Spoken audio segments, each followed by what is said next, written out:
কবি জয় গোস্বামীর লেখা কবিতা প্রেমিক। তুমি আমাকে মেঘ ডাকবার যে বইটা দিয়েছিলে একদিন, আজ খুলতেই দেখি তার মধ্যে এক কোমর জল। পরের পাতায় গিয়ে সে এক নদীর অংশ হয়ে দূরে বেঁকে গেছে। আমাকে তুমি উদ্ভিদ ভরা যে বইটা দিয়েছিলে, আজ সেখানে এক পাও এগোনো যাচ্ছে না।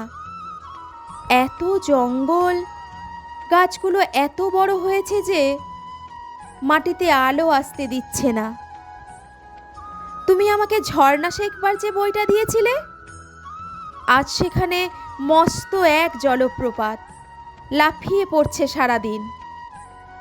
এমনকি তোমার দেওয়া পেচমার্কের সাদা পালকটাও যে বইয়ে রেখেছিলাম, সেখানে আজ কত সব পাখি উড়ছে, বসছে, সাঁতার কাটছে। তোমার দেওয়া সব বই এখন মরুভূমি আর পর্বতমালা। সব বই আজ সূর্য, সব বই দিগন্ত। অথচ আজকেই যে আমার লাইব্রেরি দেখতে আসছে আমার বন্ধুরা, পড়াশোনা আছে কিনা জানার জন্য। তাদের আমি কি দেখাবো? তাদের সামনে কোন মুখে দাঁড়াবো আমি?